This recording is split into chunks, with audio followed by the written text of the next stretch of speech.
warahmatullahi wabarakatuh. Waalaikumsalam warahmatullahi wabarakatuh. Hamdan li rabbin khassana bi Muhammadin wa anqadhana min dhulmatil jahli wad dayajiri. Alhamdulillahilladzi hadana bi'abdihi al-mukhtari man da'ana ilaihi bil idzni wa qad nadana lab ya man dallana wa hadana sallallahu wasallam wa baraka alaihi wa ala alihi. Alhamdulillahilladzi jama'ana fi hadzal majlis wa jama'a ruhana wa qulubana binabiyina Muhammad sallallahu alaihi wasallam. Limpahan puji kehadirat Allah subhanahu wa ta'ala yang telah mengumpulkan ruh dan jiwa kita di dalam kebersamaan dengan ruh Rasulullah sallallahu alaihi wasallam Sayyidina Muhammad. Tidak ada nama yang lebih indah bagi manusia daripada Muhammad. Karena Muhammad artinya orang yang banyak memuji dan yang banyak dipuji. Tidak ada orang lebih banyak memuji Allah selain Nabi Muhammad, dan tidak ada orang yang lebih banyak dipuji Allah dari Nabi Muhammad SAW. Maka Muhammad SAW adalah Muhammad di antara makhluk dan Muhammad di hadapan Al-Khaliq. Dan semoga Muhammad di hati kita. Amin. Kalimat-kalimat yang indah dari huruf-huruf yang lembut dan mulia yang masing-masing mempunyai makna. Namun Allah subhanahu wa ta'ala memberikan kita anugerah berupa Nabi kita Muhammad sallallahu alaihi wasallam ini adalah dengan menginginkan kita mentaati kekasihnya, untuk sampainya rahmat Allah subhanahu wa ta'ala kepada kita, untuk sampainya kasih sayang Allah subhanahu wa ta'ala kepada kita, untuk menjadi perantara sampainya kita kepada ridhanya Allah, cintanya Allah, kelembutan Allah, kasih sayang Allah, dari mulai kita hidup hingga kita wafat, dari mulai kita terlahir ke muka bumi sampai kita kembali ke dalam bumi. Dari kedua ini kita memahami bahwa Allah subhanahu wa ta'ala itu maha lembut dan maha berkasih sayang, dan tidak dia membiarkan kesedihan hambanya. Hamba yang sedih tidak dibiarkan oleh Allah SWT begitu saja, tapi kesedihan itu menghapus dosa-dosa. Bahkan ketika seorang sahabat, diriwayatkan di dalam Sahihul Bukhari, seorang sahabat datang kepada Rasul sallallahu alaihi wasallam, "Ya Rasulullah, 3 anakku wafat. Sudah wafat yang pertama, wafat yang kedua, wafat lagi yang ketiga." Maka Rasulullah SAW bersabda, barang siapa yang wafat darinya 3 anak, kana hijaban lahu minan nar. Jadilah itu tabir yang menutupnya dengan neraka. Tabir ilahi, tabir ketidaktegaannya Allah subhanahu wa ta'ala untuk hambanya yang bersedih di muka bumi kehilangan 3 anaknya. Padahal kelahiran itu kan milik Allah. Bayi itu tumbuh dalam perut, dalam rahim milik Allah. Kita lahir dan bilang, bayiku, bayiku. Bayiku dari mana? Kamu buatnya sendiri. Siapa yang buat bayi? Siapa yang membuat seluruh tubuh ini? Allah subhanahu wa ta'ala milik Allah, kembali kepada Allah.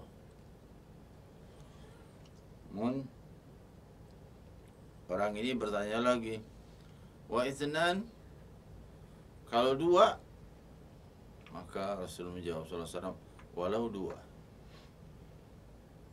anaknya wafat, kun hijaban lahu minan nar, jadilah terbentang tabir antara dia dengan neraka, dengan artian dia tidak masuk neraka. Hadirin hadirat yang dimuliakan Allah, saudara-saudariku yang kucintai dan kurindukan, hamba penuh dosa ini sangat rindu dengan jamaah dari majelis Masjid Hudal Islam di Pondok Gede. Ya, aduh, saya ini tiap tahun malam 1 Muharram itu pasti di sana. Jadi kalau bukan karena udzur, saya tidak akan meninggalkan acara. Ini juga saya tidak meninggalkan acara kok. Ya, saya duduk untuk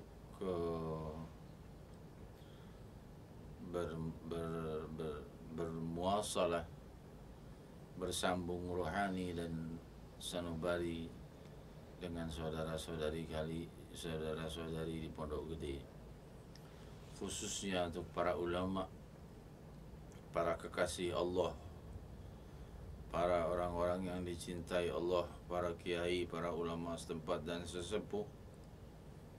Sungguh mereka adalah bintang-bintang yang berpijar di angkasa bagi hamba-hamba yang berada dalam kegelapan. Memandang wajah mereka, orang-orang saleh itu meruntuhkan dosa-dosa di wajah kita dan di hati kita. Saudara-saudariku yang kumuliakan, di sini kita melihat dari hadis yang diriwayatkan oleh Rasul sallallahu alaihi wasallam, 3 anak meninggal, jadilah ia menjadi penghalang dari neraka. Walaupun dua, sayangnya dia tidak bertanya bagaimana kalau 1. Karena kalau dia bertanya bagaimana kalau 1, mungkin kemungkinan besar Rasulullah SAW pun akan menjawab walaupun 1. Tapi karena Allah tidak kehendaki dia bertanya, maka dia tidak bertanya kalau 1. Kalau 2 sudah hijaban lahu minan nar. Orang meninggal anaknya 2 sudah hijaban lahu minan nar. Banyak sekali hal-hal yang terpaut dengan perbuatan yang remeh, yang membuat Allah SWT memasukkan hambanya begitu saja ke surga dengan kehendaknya.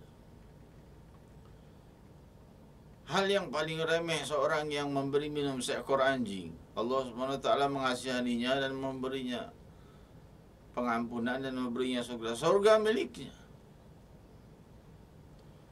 Tidak ada satupun kaki yang bisa menyentuh surga kecuali dengan kehendak Allah SWT. Demikian pula neraka miliknya.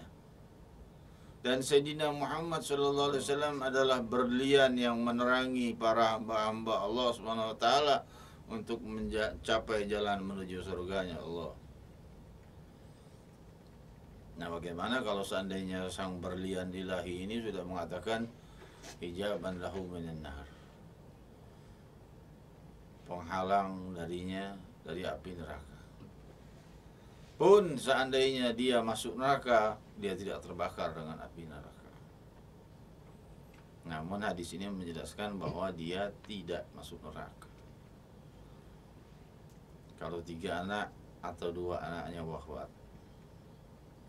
Ini kalau seandainya kita timbang di dalam kelembutan Allah SWT, kita lihat betapa Allah SWT itu sangat tidak tega kepada hamba-hambanya, kepada umat ini, dan sangat peduli kepada umat ini, dan sangat peduli perasaan kita.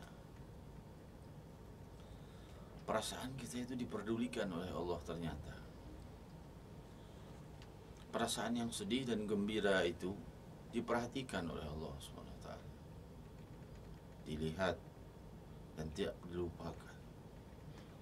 La ta'khudhuhu sinatun wa la naum. Allah SWT tidak pernah lupa dan tidak pernah tidur. Allah SWT selalu melihat dan selalu melihat perhatian hati-hati hambanya dan apa yang mereka pikirkan. Semakin besar musibah yang menimpa mereka, semakin Allah SWT membesarkan pahalanya di hari kiamat. Oh, ini sudah malah 5 anaknya meninggal. Gimana Bib kalau sudah seperti itu? Sudah 5 anaknya meninggal. Maka ketahuilah, ketika Allah SWT menjadikan 3 anak saja atau 2 anak saja sudah menjadi tabir, menjadi neraka, apalagi 5, maka ia berarti bisa mengajak dari orang lain untuk masuk ke dalam surganya Allah, keluar dari nerakanya Allah. Dia sudah memiliki hak syafaat karena sudah lebih dari batas yang diberikan oleh Rasulullah SAW 2. Lebih dari 2 berarti dia mempunyai kesempatan untuk memberikan syafaat kepada yang lain. Saudara-saudariku, berapa banyak orang muslim muslimah bertaburan di muka bumi ini mendapat pengampunan Allah Subhanahu wa taala walaupun dia penuh dengan dosa dan kesalahan. Seperti yang saya sampaikan tadi, orang semua menyingkirkan diri di jalanan. Allah Subhanahu wa taala berterima kasih kepadanya. Riwayat Sahih Bukhari, maka Allah Subhanahu wa taala mengampuni dosanya. Duri di jalan atau penghalang di jalan disingkirkan supaya orang lewat ya. Kan yang lewat itu, nah ini perlu didalami. Jika seseorang itu menyingkirkan sesuatu dari jalanan, itu kan menunjukkan hati yang polos dan bersih dan tidak memikirkan siapa yang lewat. Mungkin yang lewat musuhnya yang akan membunuhnya. Mungkin yang lewat orang yang jahat. Mungkin yang lewat orang yang baik. Mungkin yang lewat semuanya orang yang tidak ia kenal. Ia tidak pedulikan itu. Ia singkirkan itu supaya semua orang mendapatkan kemudahan dan tidak terhalang di jalan itu. Maka Allah SWT peduli dengan itu. Kepeduliannya pada semua orang yang melewat membuat Allah Subhanahu wa taala membuka pengampunannya bagi orang itu masuk di surganya Allah.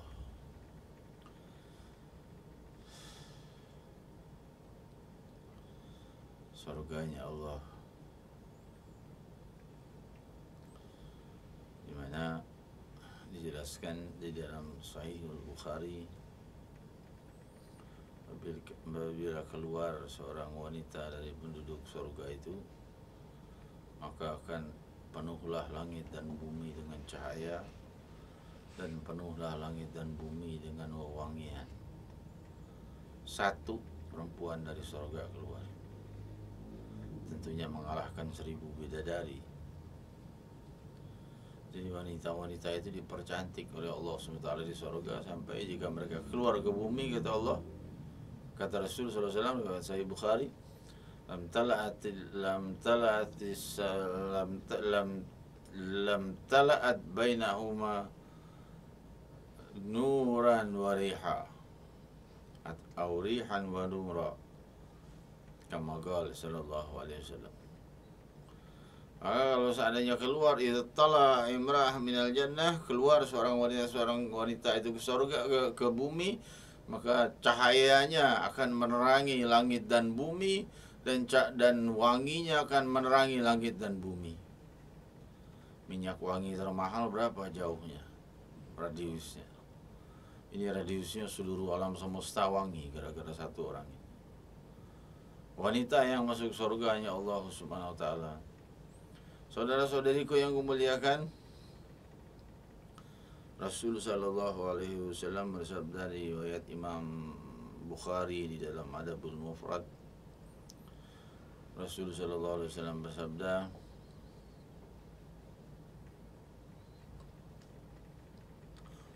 ketika seorang sahabat bertanya, "Ya Rasulullah, tetanggaku wanita baik, tidak pernah mengganggu merahmah, banyak ibadah, banyak berbuat hal-hal yang sunnah, tapi ia mengganggu tetangganya. dengan menggunjingnya, dengan memfitnahnya dan lainnya. Maka Rasulullah SAW berkata, hiya finnar, dia di neraka. Lalu Rasulullah SAW bertanya lagi, ya Rasulullah, fulana nggak banyak ibadahnya, nggak terlalu banyak banget, ibadah sunnahnya biasa-biasa aja, tapi sama tetangganya tidak pernah mengganggu tetangganya, dia tidak mau mengganggu tetangganya, tidak mau mengganggu orang lain. Maka Rasul menjawab, hiya fil jannah, dia di surganya Allah Subhanahu wa taala. Hadirin hadirat, maukah kau surganya Allah?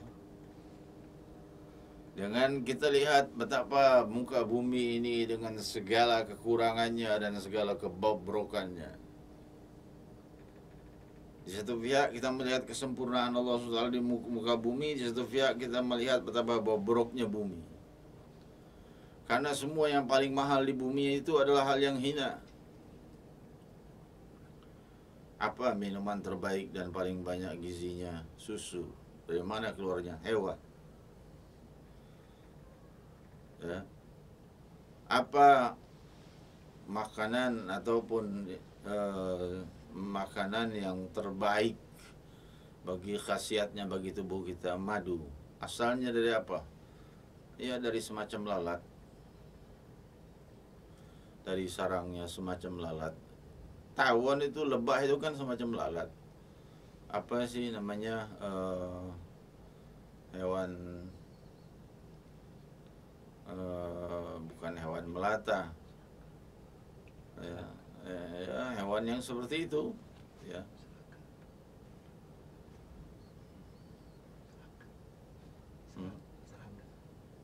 Serangga, ya,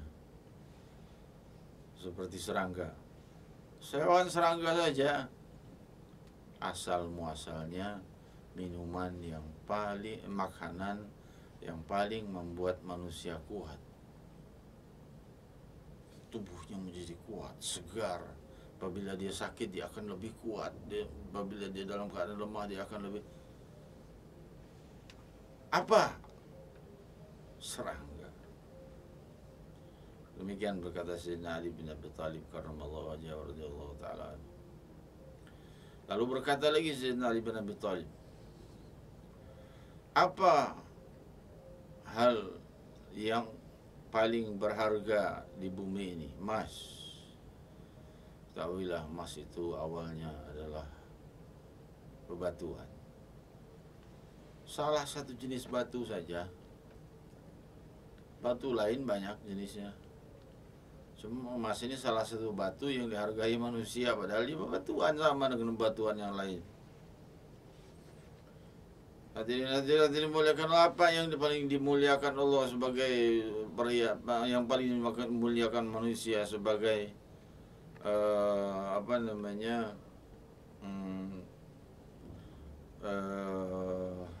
perhiasan? Berlian. Dari mana asalnya? Bekas ledakan bumi.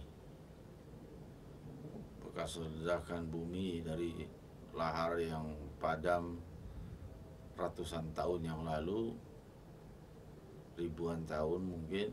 Ya itulah awalnya, berlian. Jadi segala yang mulia di dunia ini, apa pakaian yang termahal? Sutra. Dari mana asalnya? Ulet. Yang bikin ulet. Terus sutra yang bikin ulet, kulitnya juga nanti bakal dimakan sama ulet juga. Hadirin hadirat yang dimuliakan Allah, ketika salah seorang nabi melihat ulat di depannya, lalu ia berkata, kau ini apa ibadahmu ya kira-kira? Maka Allah SWT membuat ulat itu bisa berbicara. Dia berkata, aku 50.000 kali bersalawat kepada Nabi Muhammad setiap hari. Allah, 50.000 kali. Itu ulat, kita lihat mau ngapain lu hidup? Injak aja mendingan. Gak tahu kamu 50.000 kali ya bersalawat kepada Rasul setiap hari. Apa yang kita perbuat? 24 jam penuh dengan salawat dan tasbih kepada Allah SWT. Kalah kita dengan semua yang ada di alam ini. Kalah kita oleh jiwa kita. Malam ini Maulid, malam 1 Rabiul Awal, malam yang sangat agung, Maulidin Nabi Muhammad sallallahu alaihi wasallam. La ilaha illallah. Dan semua orang yang tenggelam dalam rahasia cahaya la ilaha illallah, mereka mengakui bahawa mereka tidak mencapai itu semua kecuali dengan Muhammad Rasulullah. Dengan maqam, derajat yang demikian tinggi, siapapun tetap dia akan merasa bahawa aku bisa lebih dekat dengan Allah melalui Muhammad Rasulullah sallallahu wasallam wa barak ala sayyidina Muhammad. Allah Subhanahu wa taala memuji budi pekerti Nabi, wa innaka la'ala khuluqin azim. Kau itu mempunyai budi pekerti yang indah. Siapa yang membuatnya? Allah juga. Itulah keindahan Allah. Nabi kita Muhammad sallallahu alaihi wasallam. Saudara-saudariku yang kemuliakan, Rasul sallallahu alaihi wasallam bersabda, diriwayatkan di dalam Sahihul Bukhari, bahwa ketika orang-orang masuk ke dalam surganya Allah, mereka berpegangan tangan, 70.000 orang masuk ke dalamnya. Riwayat yang lain yang satu tangan membawa lagi 70.000 tangan di belakangnya. Jadi itu ada 70.000 saf masuk ke dalam surganya Allah Subhanahu wa taala. Dan masing-masing mereka diberi oleh Allah Subhanahu wa taala makanan, minuman dari surga, makanan surga, dan pakaian surga, dan istana-istana di surga. Coba sekali-sekali kau fikirkan. Coba sekali kau renungkan. Apa sih yang mengisi pikiran kita setiap siang dan malam? Kalau bisa ada bagian sedikit kita berpikir ada satu tempat yang indah yang menantimu. Di tempat itu tidak ada kesusahan. Tempat itu tidak ada kesedihan. La yabulun wa la yataghawwadun wa la yatakhammatun wa la wa la yastanthirun. Bahwa di riwayat Sahih Bukhari, Rasulullah SAW bersabda bahwa mereka itu tidak pernah buang air besar, tidak ada buang air kecil, tidak pernah keluar keringat, tidak pernah keluar kotoran dari hidungnya, dan tidak pernah keluar kotoran dari mulutnya. Apa yang mereka makan begitu saja, tidak menjadi buang air besar. Ketika Nabi Allah Adam alaihissalam, riwayat Imam Qurtubi dan lainnya, Imam Tabari, Imam Qurtubi dan lainnya, ketika Nabi Adam alaihissalam turun, lalu ia makan makanan bumi, lalu ia merasa sakit tiba-tiba pada waktu perutnya. Lantas ia pun mencari tempat yang agak sepi dan dia tidak tahu harus berbuat apa. Lalu diajari oleh malaikat agar ia berjongkok. Maka keluarlah kotoran buang air besarnya, dan ia berkata, "Ya Allah, ini dari dosaku ini keluar sebab dosaku." Di sorga dia tidak pernah merasakan buang air besar, tidak ada buang air kecil. Di sorga makan dan minum sepuas-puasnya. Di surga kita berkenalan dengan orang yang sepuas-puasnya. Mau kenalan dengan penduduk yang usianya 5.000 tahun sebelum kita,